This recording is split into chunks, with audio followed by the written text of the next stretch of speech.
کاریگەریە شەیتانیەکان. تەنانەت ئەگەر باوەڕمان بە خودایەتی مەسیح دروست و ورد بێت، لەگەڵ ئەوەش پێویستە ئاگادار و هۆشیار بین لە هەوڵەکانی شەیتان کە تێدەکۆشێت لە ڕێگەی کار تێکردن لە بیرکردنەوە و کردارەکانمان. دەمەوێت بتانبەم بۆ گەشتێک بۆ ناوچەی باکووری خاکە پیرۆزەکان، بۆ ناوچەیەک پێی دەڵێن دەروازەکانی دۆزەخ. ئەم ناوچەیە 40 کیلۆمەتر دوور لە دەریاچەی تەبەریە لە قەچاڵی چیای حەرمۆن یاخود چیای شێخ. با ببینین ڤیدیۆیەکی قەشەجین لە قەچاڵی چیای شێخ. قەشەجین نووسەری ئەو کتێبە کە ئەم زنجیرەیە لەسەر دروست کراوە دەڵێ کە لە شوێنێکی نائاسایی ڕاوەستاوە. ناوی ئەم شوێنە قەیسەریەی فیلیپۆسە. ئەیسا بۆ ئەم شوێنە هات کاتێک کاتی کۆتایی فێرکردنەوەکەی لەسەر زەوی نزیک بووەوە. ئەم شوێنە لەو پەڕی باکووری خاکە پیرۆزەکاندایە. ئەیسا بۆ ئەم شوێنە هات کە بە دەروازەکانی دۆزەخ ناو دەبرێت. ئەگەر بڕوانینە ئەم شوێنە دەبینین ئەو ئەشکەوتانە پەیوەستە بە ڕوحە پیسەکان. من کە لێرەدا ڕاوەستاوم لەسەر تاشبەردێک کە دیارە ئەم جۆرە بەردانە لە سەدان ساڵەوە هەن، بەڵام ڕێگەم پێ بدەن ئەوەتان بۆ بخوێنمەوە کە مەتای موژدەبەخش باسی کردووە دەربارەی ئەم ڕووداوە. لە ئەنجیلی مەتا بەشی 16 ئایەتی 13 دەخوێنینەوە کە ئەیسا گەیشتە ناوچەی قەیسەریەی فیلیپۆس. لە قوتابیەکانی پرسی ئایا خەڵک دەڵێن کوڕی مرۆڤ کێیە؟ وەڵامیان دایەوە هەندێک دەڵێن یەحیای لە ئاو هەڵکێشە، هەندێکی دیکە دەڵێن ئەلیاسە، هەندێکیش یەرمیا یان یەکێک لە پێغەمبەران. دوای ئەوە ئایەتی 15 دەخوێنینەوە. پێی فەرموون واتە قوتابیەکان ئەی ئێوە دەڵێن من کێم؟ بێگومان لێرەدا یەکێک لە مەزنترین دان پێنانەکان دەبینین. شیمۆن پەترۆس وەلامی دایەوە تۆ مەسیحەکەیت کوڕی خودای زیندووی، تۆ مەسیحەکەیت کوڕی خودای زیندووی. دەبینین پەترۆسی نێردراو دەستی کرد بە تێگەیشتنێکی گشتیتر قوڵتر بۆ ڕاستی ناسنامەی ئەیسای مەسیح. بەڵام بابزانین کە ئەو ڕاستیە نزیکەی 3 ساڵی خایاند بۆ ئەوەی ئەم دیدەی دەست بکەوێت و بەڕوونی بیبینیت. ئەوەش دانپێنانێکی مەزنە. ئەیسا وەڵامی ئەم دانپێنانەی دایەوە و فەرمووی.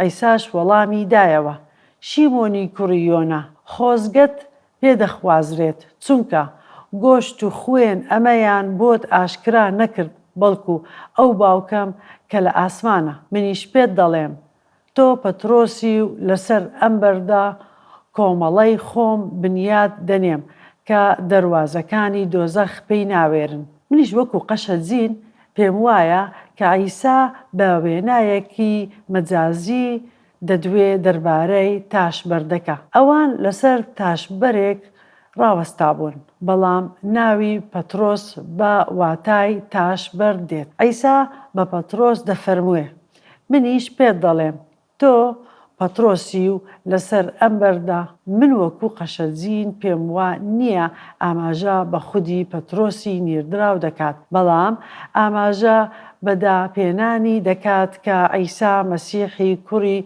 خودای زیندووە. لەسەر ئەم بەردا واتای لەسەر ئەم دانپێنان و دەرکاندنەیە کە گوتت ئەی پەترۆس سەبارەت بەوەی ئەیسا مەسیحا و کوڕی خودای زیندووە. لەسەر ئەم تاشبەردا واتە دانپێنان و دەرکاندنت کۆمەڵەی خۆم بنیاد دەنێم کە دەروازەکانی دۆزەخ پێی ناوێرێت. کە ئەیسا فەرمووی دەروازەکان یاخود هێزەکانی دۆزەخ بە مەجازی قسەی دەفەرموو لەگەڵ ئەوەش بە شێوەیەکی جددی و واقعی دەربارەی ئەم شوێنە کە هەندێک جار پێیان دەگوت دەروازەکانی دۆزەخ. کەواتە ئەیسا ئەم شوێنەی بەکارهێنا بۆ ئەوەی ڕاستیەکی کتێبی ناوازە فێر بکات دەربارەی دانپێنان و دەرکاندنی پەترۆسی نێردراو کە ئەیسا لەسەر ئەم دانپێنان و دڕکاندا کلیساکەی بنیاد دەنێت. لە ئەنجیلی مەتتا دڕکاندنی پەترۆسی نێردراو کە ئەیسا خۆی مەسیحی کوڕی خوددا زیندوو 100% دروست و ورد بوو. چونکە ئەیسا وابوو وایە. لە ڕاستیدا ئەیسا وێڵامی دانپێنانی پەترۆسی دایەوە بەم دوو پاتکردنەوە. لە ئەنجیلی مەتتا بەشی 16 ئایەتی 17 دەبینین. ئەیساش وەڵامی دایەوە شیمۆنی کوڕی یۆنا خۆزگەت پێدەخوازرێت چونکە گۆشت و خوێن ئەمەیان بۆت ئاشکرا نەکرد بەڵکو ئەو باوکەم کە لە ئاسمانە. ئەم دڕکاندنە ڕاستەوخۆ هات بۆ پەترۆسی نێردراو بە ئاشکراکردنی ڕاستەخۆ لە خودداوە. ئەوە ئاشکراکردنێکی ورد و دروست بوو. بێگومان ئەگەر تەواوی کتێبی پیرۆز بخوێنینەوە ئەوە دەزانین کە فەرموودەی ئەیسای مەسیح دەربارەی بنیادنانی کلێسا مەبەستەکەی ئەوەیە کە لەسەر دانپێنانی پەترۆسی نێردراو ئەیسای مەسیح کلێساکەی بنیاد دەنێت و دەواازەکانی دۆزەخ پێی ناوێریە. بێگومان پەترۆسی نێردراو تاشبەردێکی زۆر گرنگە بەڵام ئێمە گرنگیمان بەم واتایە داوە چونکە خودی پەترۆسی نێردراو لە شوێنێکی دیکە دەڵێت کە ئێمە بەردی زیندوین. ڕوونا کە پەترۆسی نێردراو کەسێکی زۆر گرنگە خوددا بەکاری هێنا بۆ بنیادنانی کلێسا.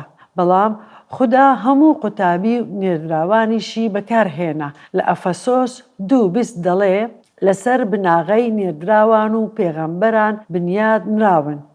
ئەیسای مەسیحیش خۆی گرنگترین بەردی بناغەیە. لە شوێنێکی دیکە دەڵێت کە ئەیسا بەردی بناغەیە و ئێمە لەسەری بنیاد نراوین. ئەوەش ئەو دانپێنانەیە کە پەترۆسی نێردراو دانی دڕکاندی کە ئەیسای مەسیح بەڕاستی کوڕی خودای زیندووە. ئێستاش وەکو گوتمان دانپێنانەکەی ئاشکراکردنێکی ڕاستەوخۆیە لە خودداوە. بەڵام دوای ماوەیەکی کورت چی بە پەترۆسی نێردراو هات؟ با بزانین چی ڕوویدا کاتێک ئەیسا پێشبینی کرد کە دەبێ بمرێت. ئەوە لە بەشی 16 ئایەتی 21 لە ئەنجیلی مەتتا دەخوێنینەوە. لەو کاتەوە ئەیسا دەستی کرد بە ڕوونکردنەوە بۆ قوتابیەکانی کە دەبێت بچێتە ئۆرشەلیم لەوێ بەدەستی پیران و کاهینانی باڵا و مامۆستایانی تەورات زۆر ئازار بچێژێت و بکوژرێت و لە ڕۆژی سێیەم هەستێنرێتەوە.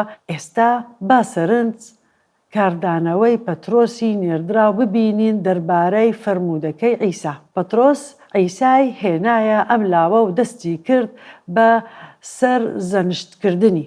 دیارە ئەمە ڕوبەڕوونەوەیەکی هەڵچوون و توندە. پەترۆسی نێردراو بەو پەڕی جددی و دڵسۆزیەوە بە ئەیسای گوت: خوددا نەکات گەورم، هەرگیز ئەمەد بەسەر نەیەت. خوددا نەکات گەورم، هێشتا پەترۆسی نێردراو لە پەیامەکە تێنەگەیشتووە. ئەیسا ئاوەڕی دایەوە و بە پەترۆسی فەرموو: لە بەرچاوم لاچۆ ئەی شەیتان، تۆ کۆسپی لە بەردەمم، چونکە بیر لە کاروبارە خوداییەکان ناکەیتەوە بەڵکو کاروباری مرۆڤانە. ئێستا من وەکو قەشەجین باوەڕ ناکە کە ئەیسا بە پەترۆسی نێردراو بڵێت شەیتان، بەڵام ئەوەی دەیڵێت ئەمەیە: ئەی پەترۆس، تۆ لەژێر کارگەری شەیتان دایت و ئەوەم پێ دەڵێیت کە شەیتان تۆی دەیپچڕێنێت. لێرەدا ئەیسا ڕاستەوخۆ لەگەڵ چرپەی شەیتان دەدوێت و دەفەرموێت: لە بەرچاوم لاچۆ ئەی شەیتان. بە واتایەکی دیکە کاریگەریەکانی شەیتان لەسەر پەترۆسی نێردراو ڕاگرت بە شێوەیەکی نەرێنی چونکە پەترۆسی نێردراو ڕێگەیدا بۆ ئەوەی بیرکردنەوەکەی لەسەر گرنگیە ئادەمیزادیانە بێت یەکێک لەو هۆکارانە کە وای کرد پەترۆسی نێردراو بە هەڵچوونەوە ئاوێتە بێت. ئەوەیە کە باوەڕی بە پێغەمبەرانی پەیمانی کۆن بوو کە خەڵکیان فێر کردبوو کە ئەیسای مەسیح دێت و وەکو پاشا حکم دەکات. پەترۆسی نێردراو بە تامەزرۆ و چاوەڕێی ئەم شتە بوو تا مەزرۆ بوو کە عیسا ببێتە پاشایەکی زەمینی و حکمی شانشینێکی زەمینی بکات. پەترۆسی نێردراو هێشتا موژدەی ڕاستەقینەی نەدەزانی. لەلایەکەوە دان پێنانی سەبارەت بە عیسای مەسیح 100% دروستە. لەلایەکی دیکەوە لێکدانەوەی ئەوەی لەگەڵ عیسا ڕوودەدات هەڵەیە، هەرچەندە عیسا فەرمووی کەوا دەچێتە ئۆرشەلیم و دەمرێت و لە ڕۆژی سێیەمدا هەڵدەستێتەوە. بەڵام پەترۆسی نێردراو لە سەرگەردانی شپرزەییەوە گوتی هەرگیز ئەو شتە ڕوو نادات و نامرێت، کەواتە لە هەمان زارەوە فێرکردنێکی پوچ و تێگەیشتنێکی ساختە دەربارەی ئینجیلی عیسای مەسیح دەرچوو. هەر بۆیە بنەماکە ئەمەمان پێدەڵێت تەنانەت ئەگەر باوەڕمان بە خودایەتی مەسیح دروست و ورد بێت، لەگەڵ ئەوەش پێویستە ئاگادار و هۆشیار بین لە هەوڵەکانی شەیتان کە تێدەکۆشێت لە ڕێگەی کار تێکردن لە بیرکردنەوەوە کردارەکانمان.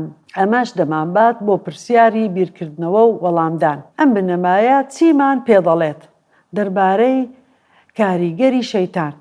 ئێمە هەمومان باوەڕمان هەیە کە عیسای مەسیح کوڕی خودایە، بە تایبەت ئەوەی پەیوەندی بە گوناهی دەرخستنی لایەنگیری، چونکە لە ڕاستیدا پەترۆسی نێردراو واتای لایەنگیری تێگەیشت.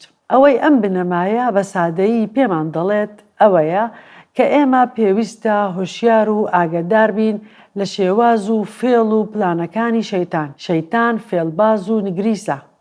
هەرچەندە پەترۆسی نێردراوە مەزنەکەی جوولەکە بوو بە بەشێکی استراتیژی لە دامەزراندنی کلێسا، بەڵام تا ئەو کاتەش تووشی فێڵەکانی شەیتان دەبوو لە شێوازی تێگەیشتنی لەوەی کە کێ ڕزگاری دەبیت و کێ ڕزگاری نابێت. ئەوە بەشێکی گرنگ بوو لە پرۆسەی گەشە و پێگەیشتنی ڕوحی پەترۆس. بۆمان دەردەخات بە شێوەیەکی تایبەت کە دەبێ ئاگادار و هۆشیار بین لە کاریگەری شەیتان لەسەرمان بەهۆی لایەنگیریمان. بڕوا دەکەن کە پەترۆسی نێردراو دوای 5 ساڵ لە دامەزراندنی کلێسا ئەم وانەیە فێر بوو. کاتێک لە ئۆرشەلیم کلێسا پەیدا بوو، پەترۆسی نێردراو گوتەبێژی فەرمی بوو. خوددا بەکاری هێنا بۆ ئەوەی ڕاستی خودایی ئاشکرا بکات لە یەهودیە و سامیرە. دوای 5 ساڵ لە پەیدابوونی کلێسا کە خەریک بوو گەورە و فراوان دەبوو بۆ دوورتر لەو شوێنەی لێی پەیدا بوو، بەڕاستی پەترۆسی نێردراو تێ نەگەیشت بوو لەوەی خوددا دەیکات لە ڕێگەی پۆلسی نێردراو. بەڵام پەترۆسی نێردراو لە شاری یافا بوو کە شارێکی دێرینە لە تەنیشت شاری تەلئەبیبی ئێستا. لەسەربان نووسبوو لە ماڵی شیمۆنی پێست خۆشکەر. پەترۆسی نێردراو ئەم بینینەی بینی، ئاسمانی بەکراوەیی بینی، شتێک لە شێوەی چەرچەفێکی گەورە دەهاتە خوارەوە بۆ سەر زەوی کە لە هەر چوار لاوە گرێدار بوو. هەموو جۆرە ئاژەڵی چوارپێ و خشۆکی سەر زەوی و باڵندەی ئاسمانی تێدا بوو. ئینجا دەنگێک بانگی کرد، پەترۆس هەستا سەر برە و بخۆ. پەترۆس گوتی نەخێر ئەی پەروەردگار، چونکە هەرگیز شتی گڵاو یان حەرامم نەخواردووە. دیسان دەنگەکە لەگەڵی دووە، ئەوەی خوددا پاکی کردوتەوە تۆ بە گڵاوی دامەنێ. ئەمەش 3 بارە بووەوە. دەست بەجێ چەرچەفەکە بۆ ئاسمان بەرز کرایەوە. کاتێک ئەوە تەواو بوو، پەترۆسی نێردراو بە دەنگی خەڵکێک بە ئاگا هاتەوە کە لە دەرگایان دەدا. 3 کەس بوون لە شاری قەیسەریەوە هاتبوون. قەیسەریە شارێکی زۆر گرنگە بە ناوی قەیسەریەوە ناونرا. 55 تا 65 کیلۆمەتر لە شاری یافاوە دوورە. بێگومان کرنیلیۆس لە بتەپەرستەکان بوو، بەڵام لەژێر کاریگەری ئاینی جوولەکە بوو. خودای دەپەرست و خێری بۆ هەژارانی دەکرد و نوێژی دەکرد. خوددا خۆی دەرخست بۆ کرنیلیۆس، پێی فەرموو دەمەوێت 3 پیاو لە پیاوەکانت بنێریت بۆ شاری یافا تا لە پەترۆسی نێردراو بپرسن. ئێستا ئەمە نمونەیەکی ناوازەیە بۆ ئەوەی کە خوددا زیاتر لە ئامەنجێک بەدی دەهێنێت، چونکە موژدەی ئینجیل بە کیرنیلیۆس دەدات و یارمەتی دەدات کە زیاتر ڕوونتر موژدەی ئینجیل بزانێت. لە هەمان کاتیشدا دەیەوێ وانەیەکی زۆر گرنگ بە پەترۆسی نێردراو بدات کە عیسای مەسیح هات بۆ ئەوەی بمرێت لە پێناوی هەموو جیهان، نەک تەنها بۆ خەڵکێکی دیاریکراو. دەبینین کە پەترۆسی نێردراو دوودڵ بوو لە قبولکردنی بانگهێشتی ئەو 3 کەسە، بەڵام ڕوحی پیرۆز داوای لێکرد کە لەگەڵیان بڕوات بۆ ماڵی کرنیلیۆس. جا پەترۆس چووە ماڵی کرنیلیۆس، لە کۆتایی چیرۆکەکە ڕوحی پیرۆز هاتە سەر ئەو کەسانە و سەرجەم خانەوادەی ئەو کەسە بتپەرستە ڕزگاریان بەدەستهێنا. با بزانین پەترۆسی نێردراو دانی بەچینە لە سیپارەی کردداری نێردراوەکان بەشیدا، ئایەتی 34 تا 36. دەتوانین ناونیشانی دیدی نوێی پەترۆسی بۆ ئەم بڕگە کتێبیە بنین. پەترۆس دەمی کردەوە و گوتی: لە ڕاستیدا تێگەیشتم خوددا لایەنگیری کەس ناکات. لەکوێ بوو بیت؟ پەترۆس ئێستا زانیت خوددا لایەنگیری کەس ناکات. لەبیرت نییە کاتێک عیسا بۆ سوور و سەیدا ڕۆیشت و لەوێژ نەکانعانیەکەی بینی کە کچەکەی ڕوحی پیسی تێدا بوو، لەبیرت نییە پەرجووی تێرکردنی 4,000 کەس و نیگەرانی و گرنگیدانی عیسا بەنەتەوە بتپەرستەکان؟ لەکوێ بووی پەترۆس لە دووهەمین 5 ساڵ کاتێک عیسا ئەم پەرجوانەی ئەنجام دەدا و گرنگی بەو خەڵکە بتپەرستانەی دەدا؟ بەڵێ، خوددا پەترۆسی نێردراوی بەکارهێنا، بەڵام ئەوەی لەم بڕگا کتێبیە تێدەگەین ئەوەیە کە پەترۆسی نێردراو هێشتا باوەڕی بەوە بوو کە تەنها جوولەکە دەتوانن ڕزگاری بەدەست بهێنن. تا ئەم ڕادەیە لایەنگیری گەل و نەتەوەکەی لە خوێنی پەترۆس دابوو، بەڵام دەبینین کە خود لە ئارامگرتنی خۆیەوە و دەچێتە نێو ڕوحی پەترۆس. جا پەترۆسی نێردراو ئەمە دەڵێ. پەترۆس دەمی کردەوە و گوتی: لە ڕاستیدا تێگەیشتم خوددا لایەنگیری کەس ناکات، بەڵکو لە هەر نەتەوەیەک ئەوەی ترسی ئەوەی لە دڵدا بێت و کاری ڕاست و دروست بکات لە لای پەسەندە. ئەو پەیامە دەزانن کە خوددا بۆ گەلی ئیسرائیلی نارد مزگێنی ئاشتی لە ڕێگەی عیسای مەسیحەوە ڕادەگەیەنێت کە پەروەردگاری هەمووانە. یۆحەنای موژدەبەخش لە ئنجیلەکەیدا لە 13:16 ئەمەی نووسیوە: لەبەر ئەوەی خوددا ئەوەندەی جیهانی خۆشویست، تەنانەت کوڕە تاقانەکەی بەخت کرد تاکو هەر کەسێک باوەڕی پێ بهێنێت لە ناو نەچێت، بەڵکو ژیانی هەتا هەتایی هەبێت.